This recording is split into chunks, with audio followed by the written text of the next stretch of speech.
Hello, everyone, and welcome back to the LDS Sexologist. My name is Nikki Kelly, and today I have probably my most important guest that I'll ever have on this podcast, Dr. Jennifer Finlayson-Fife. For anyone that is unfamiliar with her, first off, if you've ever listened to anything I've ever produced, you are very familiar with her because in pretty much every episode I mention her name. But she is a relationship and sexuality coach with a PhD in counseling psychology, and she spent nearly 2 decades helping individuals and couples build healthier, more passionate relationships. And her work focuses on sexuality, desire, intimacy, and the intersection of faith and relationships within the Latter-day Saint community. So, welcome, Dr. Jennifer Finlayson-Fife. Thanks for having me. I have a couple questions starting off that are more personal and more selfish driven because, this is my chance to talk with you. So, I want to know, you've talked a bit about in your podcast, I've listened to every episode, about what led you to pursue this career and your interest in relationships.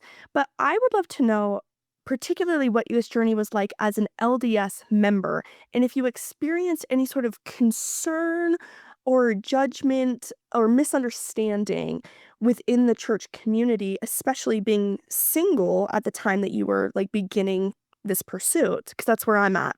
Well, I don't think I was very public about my pursuit, and I was married at that point. When I wrote my dissertation, I was then married. I'm just trying to think about the timeline, or at least I had started it beforehand and then got married.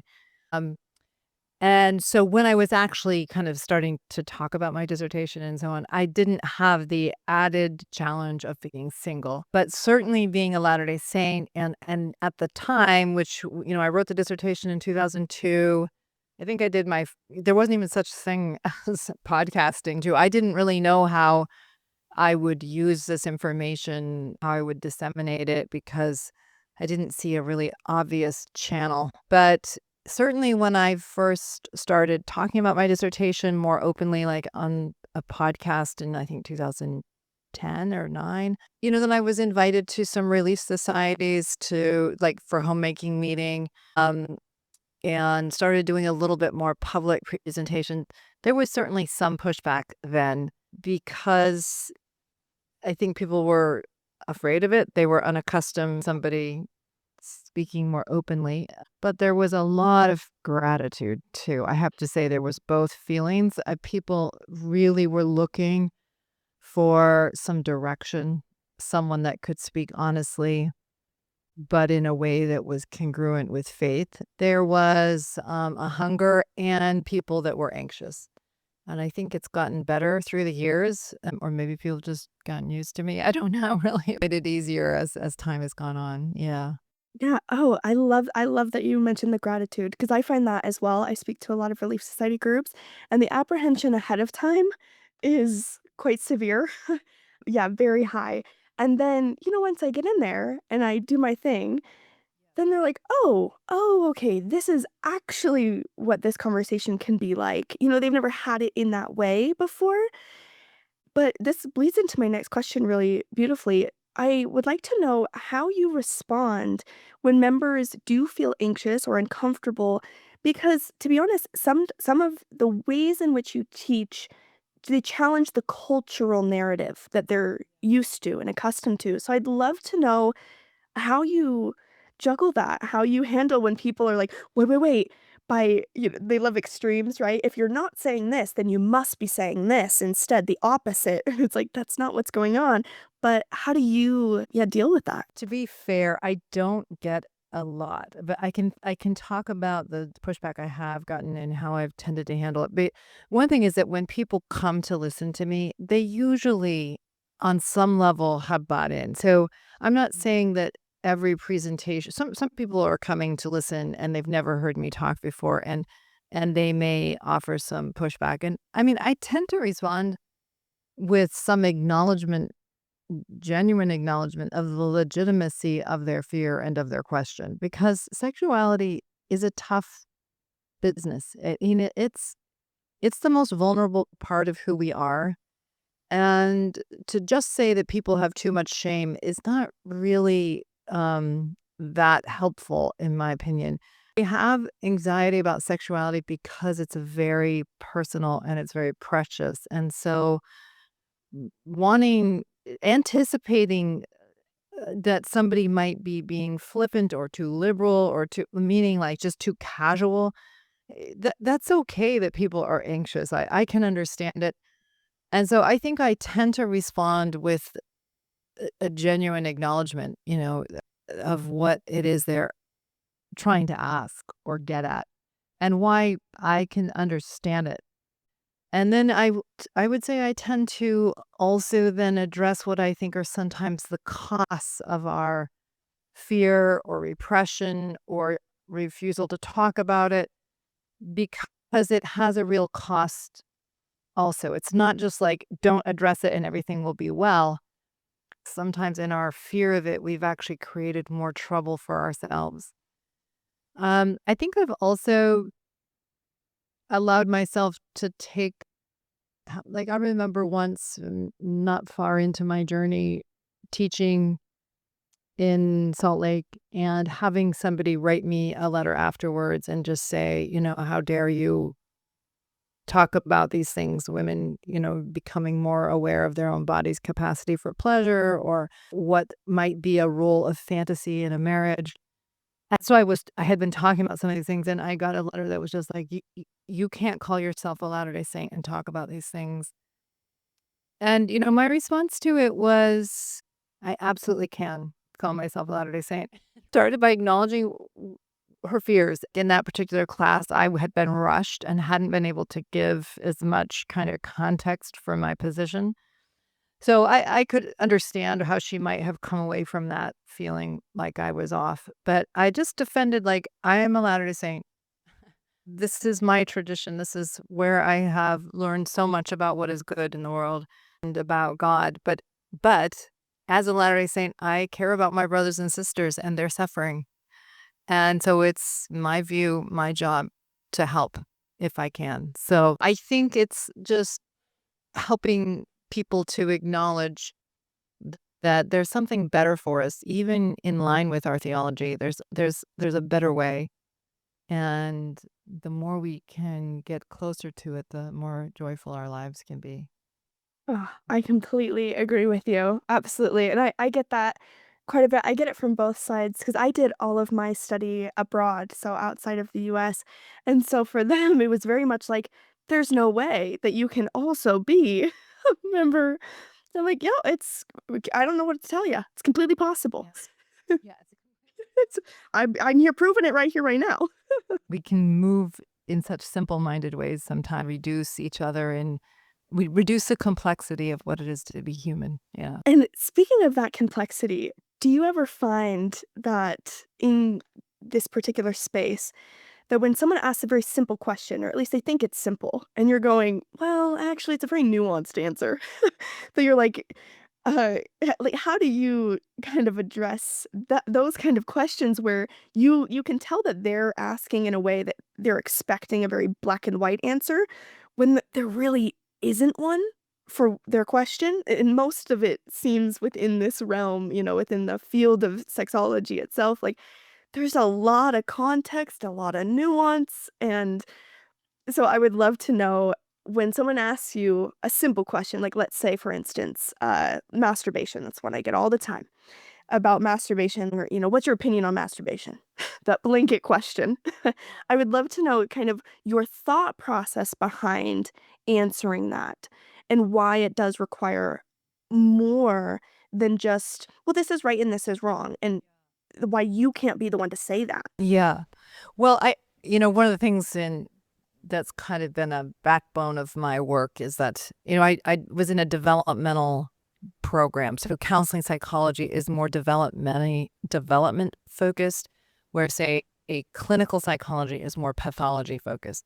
So a lot of my training and writing and thinking was about human development, what facilitates human development. And then, so my focus on marriage and intimacy and sexuality is also very linked to human beings' capacity for love and intimacy, which are developmentally related questions.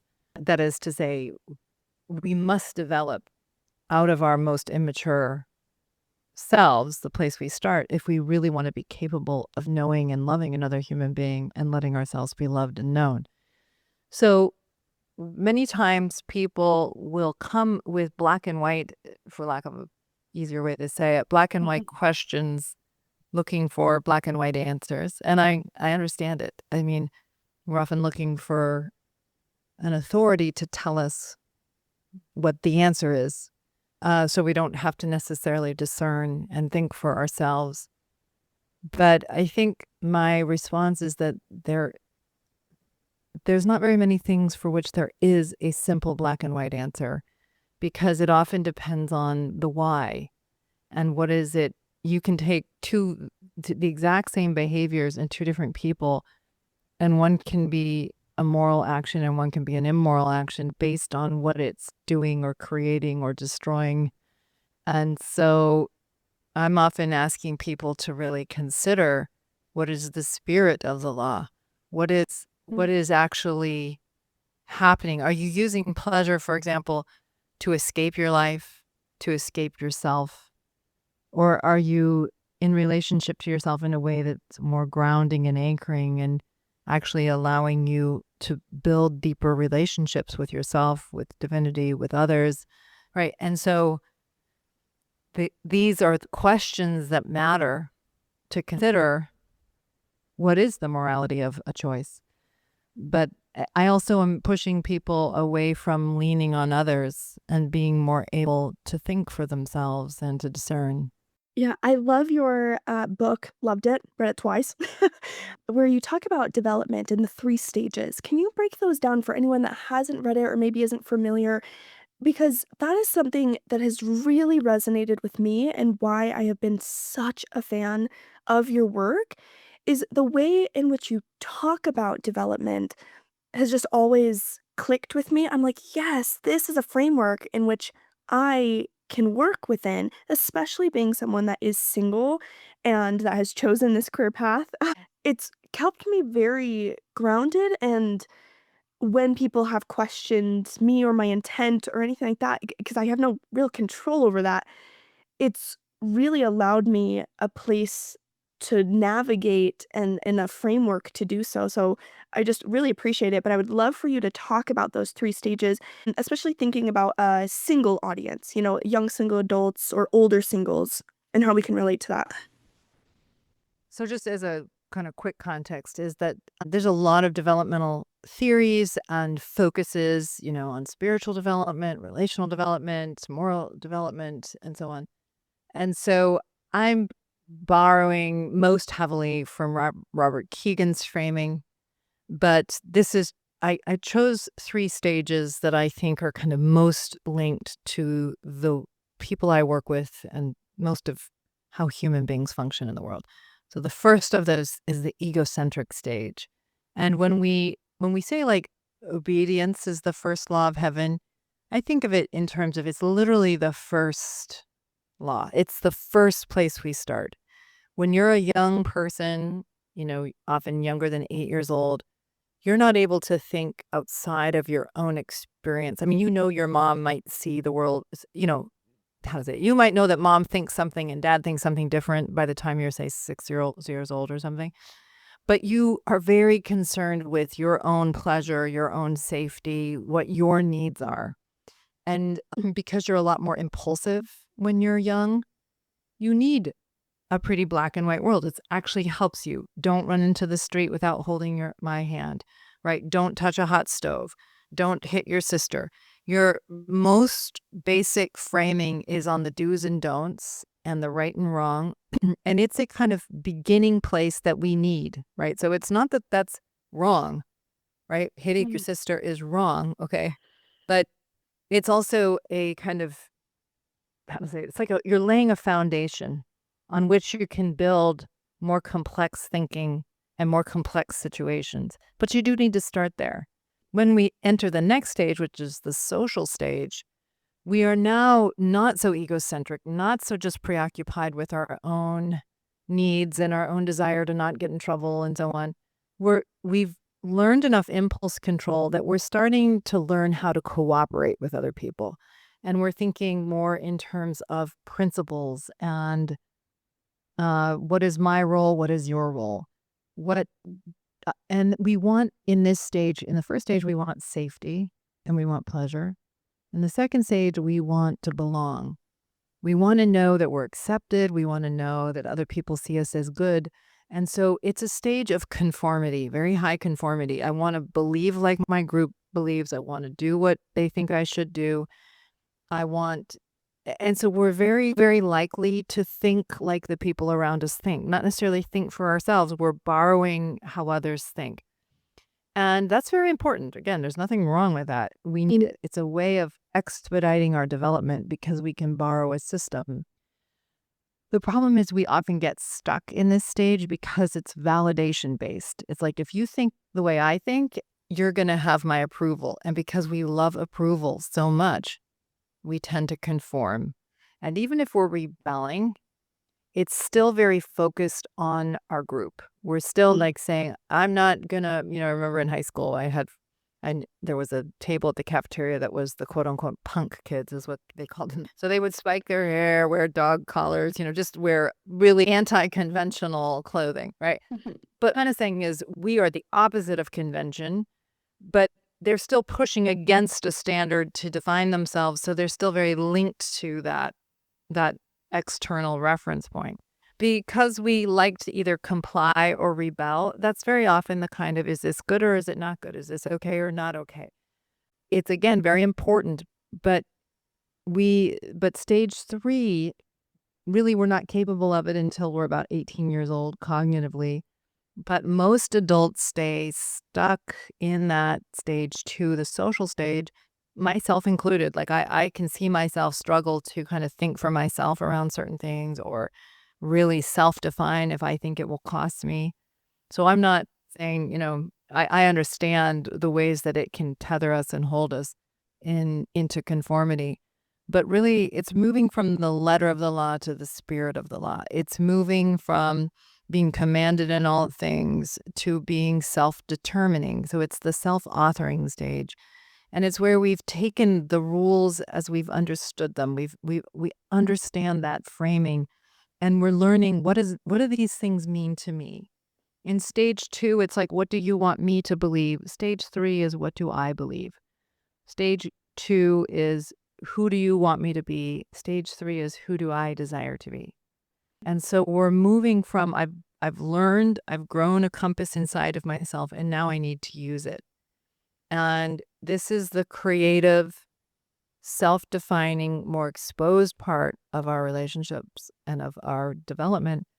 And so it can be scary, but it's also when we really become more capable of loving another person and desiring another person, and letting ourselves also be known to another person. So the reason why is because when we're in stage 2, if we need too much for someone to approve of us, to tell us we're okay, we can't really love them separate from ourselves. We love them in as much as they love us, or they reinforce us, or we only let them know the parts of us that we think they'll affirm, not all of us. In stage 3, we become more capable of really holding on to who we are and letting someone in on who we are. And that takes a lot of courage. And yet that's really a measure of our ability of our development, of our growth, and of our trust in our own worthiness and our ability to love another person. Thank you for explaining that framework. It is such, like I said, a foundational framework that I think is so helpful for anyone, but especially as someone who is single. It's been phenomenal for me. Now, can you speak to, the third step when you have someone that says like, "Oh, I'm, so level 3 or whatever that I can just do whatever I want because, I think it's what's best." So talking about the morality of what does that really look like? How does someone truly self-author? It may, I guess this kind of complex question because while you're becoming honest about your own values, desires, convictions, and sometimes those may not always align with the LDS culture, where do you have that balance of this is something that is truly right, and this is, in line with my conscience, with my true values, so I kinda don't care, versus that rebellion that's actually still stage 2 of, like, "I'm not like you. I get to do what I please." You know what I mean? Yeah, so, I mean, there's a lot of different ways to kind of talk about this or think through it, but one question I ask myself or I ask clients is, "How old do you feel if you're when you're departing from what has been expected?" If there's a part of you that feels a little like a teenager, like, "I am not doing it," I that's more of a stage 2, you're more in a rebellious energy. If Mhm. you're more solidly you're not really fixated on everyone outside of you. You're more fixated on your own conscience. You're more focused on your own ability to live with yourself, to respect yourself, to be true to something in you. It's not because you're certain you've gotten everything right. It's not that, "Oh, I am 100% that I'm right and you're wrong," even. It's that to be true to something in me, I can't deny this. I can't move against this part of me. So, it's not about proving anything. It's more about being true to something inside of us, and that doesn't mean that there's no anxiety, because it can feel like maybe I'm gonna lose what I want. Approval, belonging. I don't think anybody wants to lose that.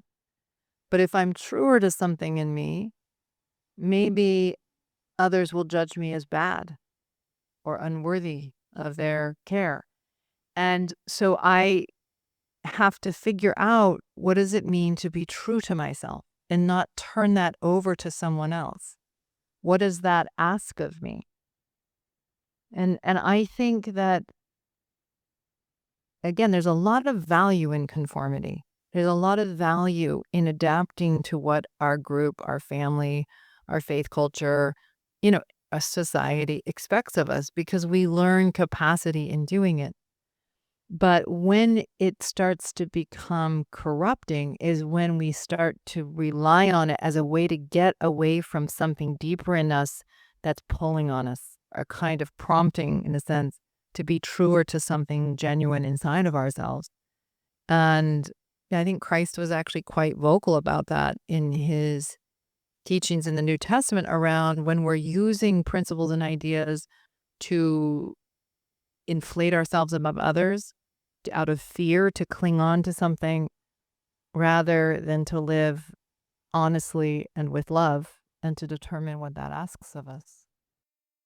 I think that's so much more complex. So yeah, it takes so much more work, vulnerability, honesty with yourself of why am I actually making these decisions? Is it really bringing me closer in line with who God knows I can be, and like who I am as a person, as a soul, or is this just something that is going to feed my own ego? Exactly. It has so much to do with how honest we are with ourselves, how rigorously we push ourselves. You know, some people will doubt themselves out of the worst in themselves, like, okay, I must be wrong. I better just do what others think. So it's not that kind of self doubt, but a self doubt from the best in ourselves. Am I deluding myself? Where am I being dishonest with myself? Why does someone else, disagree? Someone that I care about, why do they disagree with me? And what do I think about what they see? That's not to say that you need to do whatever they say. You see something truthful in what they're saying, that you're able to integrate that into your decision making. And so there's kind of a paradox in which you're trusting yourself more deeply, but you're trusting yourself in part by allowing your view to be challenged honestly, and considering honestly where your view may be limited, because that is how we grow. We grow in our self confidence, perhaps paradoxically, by our willingness to question our positions, our willingness to look honestly at our positions, knowing how readily humans self-deceive, self-indulge. And so it's um it's definitely built on courage and self-honesty. Yeah, and I think it requires so much faith. Like, to me, it requires so much action that you genuinely have to think about these things, and in some ways, you have to change behavior. That can be hard, that can be difficult. It's so easy to say, "Oh, I'm gonna be this better person," but then actually doing it and not having approval or admitting when someone's right about you and that this whole time you've been pushing back and saying, "Nuh-uh, that's not true, I'm great." That can be very humbling. You know, probably a measure of how mature we are is how readily we can acknowledge how immature we are. Measure of our goodness is our willingness to acknowledge our own capacity for evil. So we don't really get away from it as humans. But the wiser we get, the more we know our minds enough to keep track of our worst impulses, our self-deception. And I think that ability to keep track of it um, and to be less willing to indulge it, that's really the measure of our growth. I would love for you to talk now about Eros energy. So we're going to shift gears slightly, but anyone who's ever listened to you knows that these things are very much linked together, that the more that we can have this aliveness, the more truth that we can accept about ourselves, then the more that we can actually create goodness within us. And because of you, huge study, years long, of about Eros energy specifically. And it's been phenomenal for me to learn about this capacity that I have as a human being, sexuality aside, just as a person, as a woman, as a daughter of God, to create goodness, beauty, aliveness in myself and in the world around me and in the people around me. And, trying to describe this to especially my fellow young single adults, when I talk about the goodness that our sexuality can create and how it's very much limited in the current narrative that we have just socially of it only being within, sex or sexuality, dating, marriage, and then they say, "Well, I'm single and I'm not doing that, so therefore, there's nothing I can do." And I'm constantly like, "Well, how do I squish, 3 years of study into a little 5-minute thing of like, no, no, you don't get it."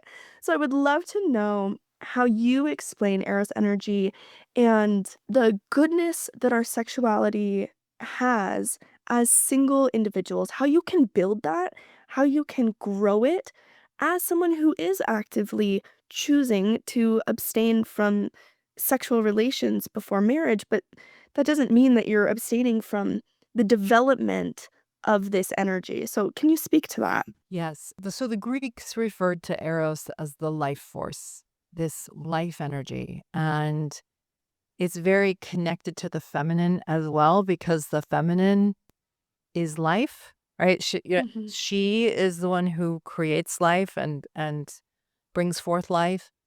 And so life energy in just the broadest sense, taking it out of the way, out of the focus of sexuality for a minute, is really about creativity, expansion, novelty, moving into new terrain, growing who you are beyond the self that you knew.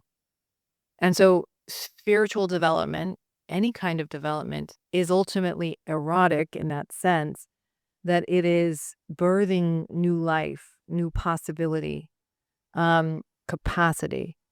And so humans, we always want safety. We want security. We want the ability to kind of pull back and to find stasis. But we also want very much to grow. In fact, if we won't grow or refuse to grow, we suffer. Now, growth is hard.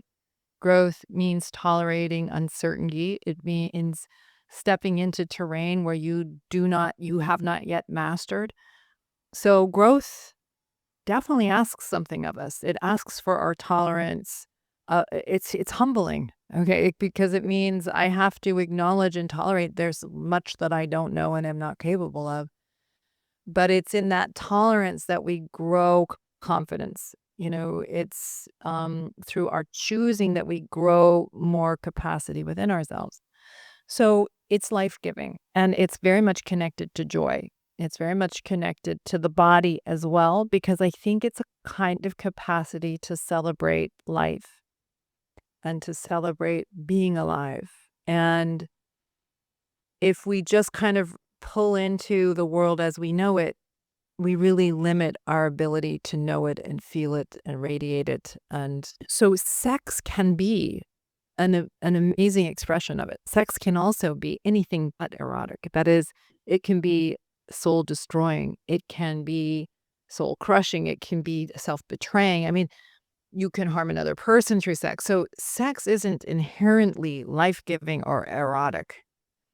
But when sex expresses this feeling of gratitude and awe, when our bodies express gratitude and awe in being alive, we're in touch with that eros energy. And, my mom actually, um, I think captures this. My dad passed away when she was 87. She grieved for about a year. And when she was in her 88th year, she went into a dance studio. She'd always wanted to learn to dance. And she signed up for dance classes. And I remember her coming home and saying to me, I can't believe what I've done. Like, this is crazy. And she said, I only signed up for 2, but I did do this. And it was way beyond. And first of all, everybody in the dance studio was younger. She's dancing with a guy half her age, and she felt way out of her depth, but she just kept going back and she kept going back. And she was finding a joy in her life through moving her body, through doing this traditional couples dance. And it was just, it was like her embracing her life. She could have turned into, well, my husband is gone. I'll just wait until I'm gone. Instead, she was like, okay, how am I going to use this precious time I still have? And so for her, it was stepping back into life. And there's a picture of her. She danced for her family, for all of us on her 90th birthday. And there's just a picture I have of her just radiating life and joy. As a woman, no longer sexual in the sense that she's 90 and no longer married, right? But she's like being held up by 2 men when of course, that probably had something to do with it. But, so she's not denying her sexual energy. She's not denying her embodiment. There is a pleasure that's in line with her life at that time, that's in line with her morality. But she's not shrinking away from pleasure and the celebration of life and the celebration of her movement and her body and of joy. And you see the joy in her face. You see the joy in the faces of the 2 men lifting her up at the end of her dance, but also her whole family. Like, if you pan the room, we're all just beaming joy in her willingness and ability to embrace joy. And so I think I'm not here to be simple-minded. I know that we are often up against really hard choices around, what do I actually value? What is really right for me? How do I handle the fact that I'm a sexual being and yet I'm not partnered and not in a relationship where I want to bring my full self? How do I be true to what I believe is right and manage the fact of my sexual desires? These are not easy questions, and I don't have any easy answers, but what is true is that life asks us to think about, what do I value most and where am I going to put my energy, and to be the chooser. We live in a world in which we are being asked to choose between competing values and competing goods. And the more that we bring our souls to those choices, the better we tolerate what we can't have, what we choose to not have when we are choosing something we value more. And that's really on each individual to discern and sort out, especially if you're in full adulthood. And so I never think of it as like, oh, these are just, you just need to read in this manual on this page and the answers. It's Mhm. really, who am I going to choose to be? But the more we know it's our choice, the more we know it's in line with who we desire to be in a difficult situation, something that's difficult for us. And this can be in any domain of our life. I think the more we're not functioning at cross purposes, self betraying, interfering with our happiness. It's like, how do I create and express who I am in the situation I'm in to the best of my ability, in line with the woman or the man that I desire to be? I love your mention of the tolerance that it increases in us because so much of life in general is just outside of our control. You know, the opportunities that you may not ever have, you may not be given, maybe decisions that you do have to make. I mean, for me personally, as someone, I had a spinal tumor and, that happened and now I only have 10% feeling in my legs. So that has, like, shaped a huge part of my life, and if I was just bitter and upset about that all the time, about, my body's, limitations, rather than saying, "Look, this is, one of the cards I was dealt. I can't get away from it. So then how do I better choose what I'm going to do with it, with what I have, and who I can be with everything that I have and the things that I don't have as well." So I really appreciate your teachings on not just what we are capable of, but also our tolerance of what we truly have no control over. It's just fundamentally unfair. There's Mhm. fair about it.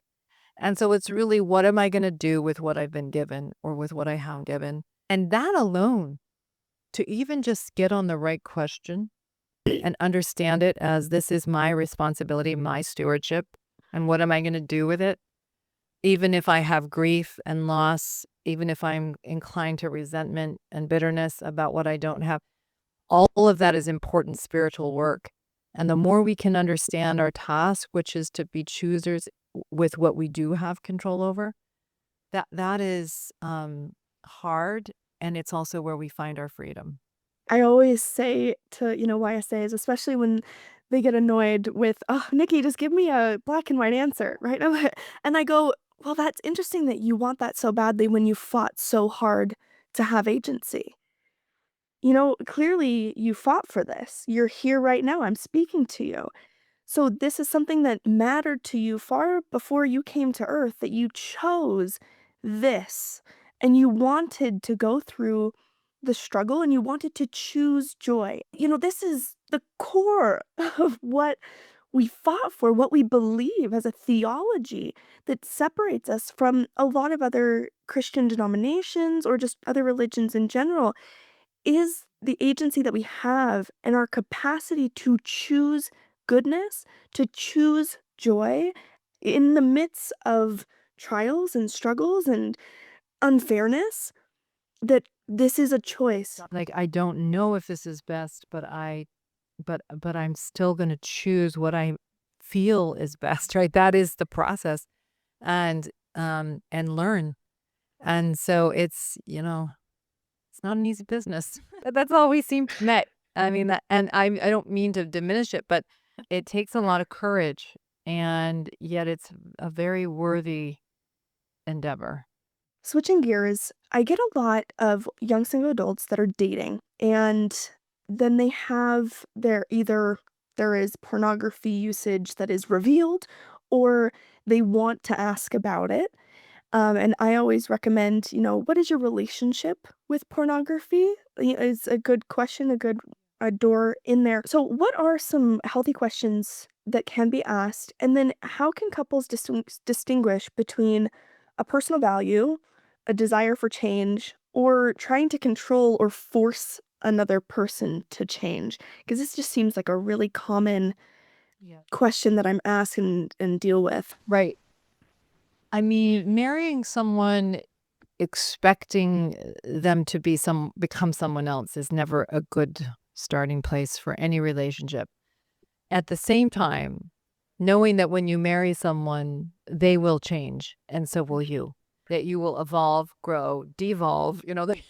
There's no guarantees. That they are their own agent. They are their own person, and so much of that is part of choosing. But you want to know that you're not choosing ignorantly, or that you're not in some fantasy about who they are, such that you can you want to choose as well as you can, knowing who you're choosing.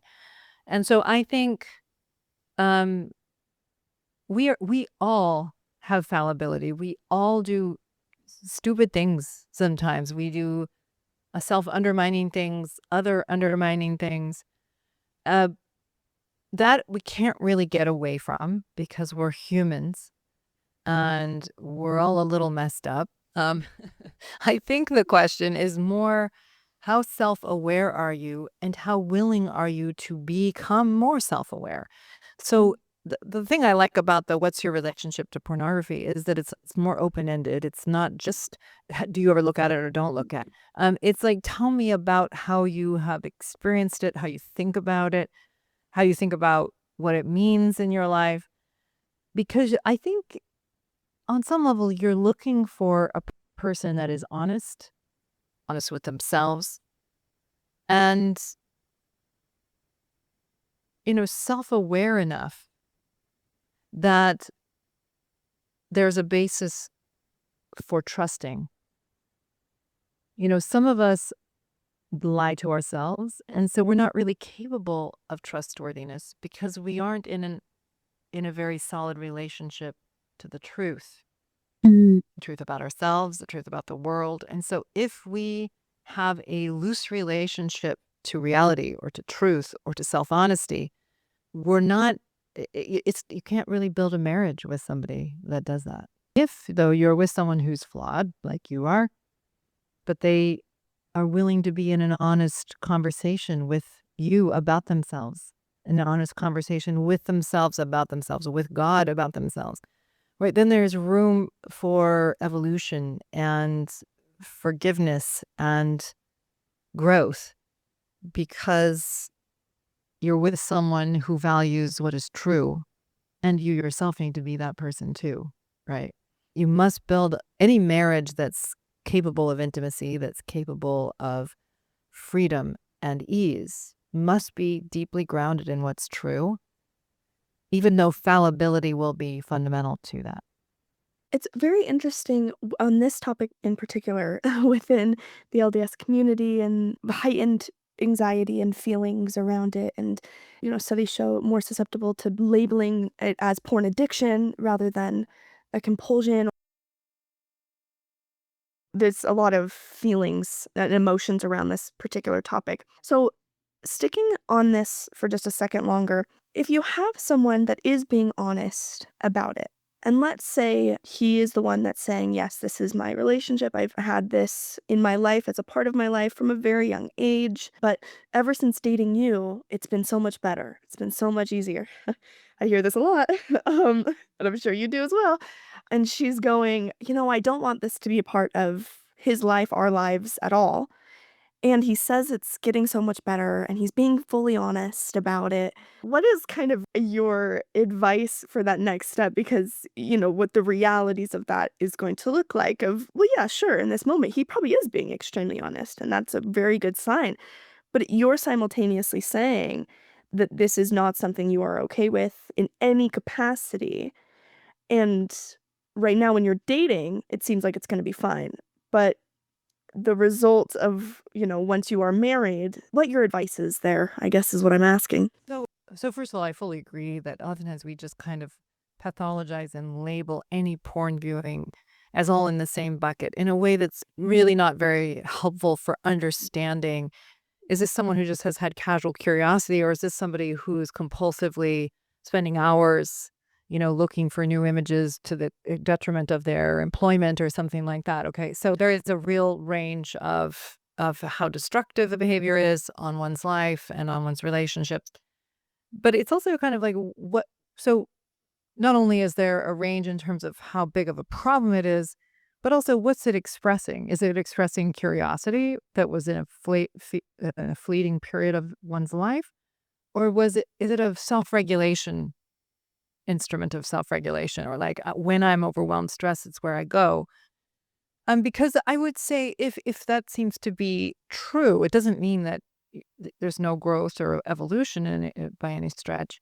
But, right now you're super attracted. Right now we're all about each other. But what about after that first baby comes and my desire goes down And then how do you think you might handle your disappointments? What do you think and so you're looking more at what do you know about yourself? What do you know about your pattern with it? And they may not know anything. They may just be like, well, no, I'm really hopeful this is wrapped like at this point. I know, understandable. It's understandable you're hoping that marriage will take it away, but it doesn't make them a bad person if naive about themselves, but it might make them less trustworthy in the sense Mm, that they don't have a very functional working knowledge of who they are. I don't mean that they're deceptive. I mean that you don't have a very solid reference point yet in the other to really know them because they don't even know themselves yet. And so I think, one of the things I teach in my relationship course, Strengthening Your Relationship, is, the happiness of a marriage is not about similarities. It's not about never disappointing each other, right? You're going to disappoint each other. Right? I've never disappointed my husband, but that's of course not. Dr. Jennifer, we would never assume that you have. oh, I wish that were true. But, um, so we all disappoint. The measure of a marriage is really how do we handle ourselves when we're not getting what we want, right? Do we get mean? Do we turn into angry victims? Do we get punitive? Do we go and do indulgent things when we're disappointed? Do we mask who we are? We all do imperfect things when we're disappointed because we tend to get regressed. But the more we are honest with ourselves, the more we see ourselves, the more we can become less dysfunctional when we're disappointed. Move into creating something stronger and better and more honest, even though that takes some courage. So I guess this is my long winded way of saying that, well, porn isn't the end of the world. Self deception isn't the end of the world. Doing dysfunctional things when we're disappointed isn't the end of the world. We all are going to do those things. But how willing, this is often what I've said to my kids and to people, is that it's about how honest are you willing to be with yourself and how honest are you willing to be with another? And then to expect the same of your spouse, of the person you marry. Are they masking? Are they always covering everything up? I mean, it doesn't make them bad. It just might mean it's you're going to have a harder time creating something open-hearted, honest, and trustworthy. And I think everything that you just said, I hope that the single adults that are listening, that you can take that and say, well, this is stuff I can work on right now. This is the kind of self reflection that you are in the prime position to work on. Like, in some ways, it's a privileged position because you don't have another person there that you're trying to, accommodate, or also that you are actively disappointing, or whatever it may be, or that they're disappointing you. Exact I remember Alan de Botton wrote, he was basically saying, a good question on a date is, "How are you crazy?" And if the person you're with is like, "Okay, these are the ways I can be crazy. These are the ways that I can be regressed in my life or do dumb things." That just is evidence of self-knowledge. Or I remember being on a date with somebody when I was probably, I don't know, 26 or 27, and he was several years older than me. And I remember asking him something like, how do you make sense of being LDS and an older person and not married?" Now, I wasn't accusing because I was in a similar camp. I'm just not like, Right. I think I was looking at just who was he and how did he think about himself and did he have much self-awareness? And he just seemed offended by the question. And I clarified, I'm not in any way judging. I'm just curious how you think about why that's gone that way for you. And he didn't have much interest in thinking about that, or maybe couldn't. Okay. I remember asking my husband at the time we were dating, a similar kind of question, and he had a lot of thoughts about it. And there was just honesty. Mm. It wasn't like, here's this great picture I'm going to reveal to you. Here, he was in many ways saying, here's this kind of like ugly, not ugly, but just like a picture of a flawed person who deals with insecurities and, and conflicts and so on. But to me, it's like, yeah, that's like a real person, a person I Mm. can relate to and identify with and feel safe with, actually, because there's an honesty, not a pity, not a self pity, but an honesty in it. That just says something about who we are. How much will someone know us? Yeah. And I think that that's just such an opportunity for us, if you are single right now. to reflect on that, to see where am I yeah, where am I flawed? And having, of course, grace and mercy for yourself, but also true honesty and saying, where can I improve? And what do I really think about things? And how can I use my Eros energy? How can I develop it, create more of it, and then channel it into ways that make me feel more creative and full, and that can also do that for others, that it can bless more lives.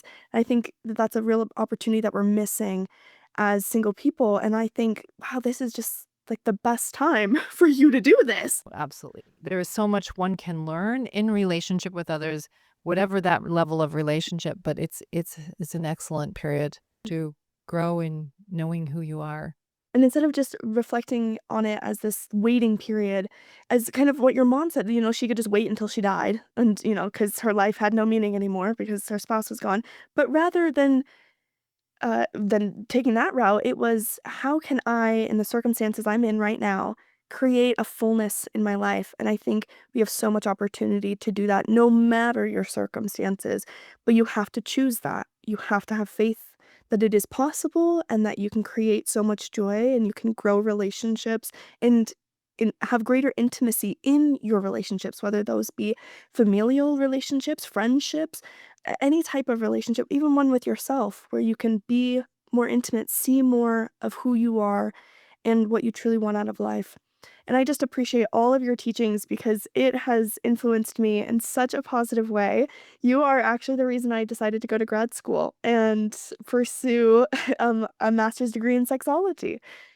So this is just such a wonderful opportunity. I figured, if Dr. Jennifer Finlayson-Fife was, 29 and single at the time, and she was pursuing this, I can do it too. And so just you've given me a lot of courage, even though you don't know me. I know you, and I appreciate your work. Can you let everyone know where they can find you and also your upcoming singles event? I'm attending, so I hope to see you all there. So first of all, you can find more about me on my website, which is my last name, Finlayson-Fife.com. You can find us on YouTube and all that. We are doing an event for singles, and I recognize that there is mid-singles and there's older singles and there's younger singles. So this is basically people that have lived a little bit of life, so maybe 30 and up. We will eventually probably do more events that are divided a little more by age, but for this particular one, we're just starting to enter into this space more explicitly and just start talking more to single adults about singlehood in the church and around sexuality and relationships. So that is coming up on September 10th in Alpine. And I don't think we have a lot of seats left, but we do have some. Thank you again so much. So nice to meet you, Nikki. Same, and I look forward to hopefully meeting you in person. I'm sure you'll probably actually have a crowd, so maybe not. But if I'm able to see you at the event, that would be just so wonderful. Yeah, bring your book and then I can sign it. Oh, I'd love that. You'll see all my highlighted, annotated notes. Awesome. All right, thank you. You have a great rest of your day.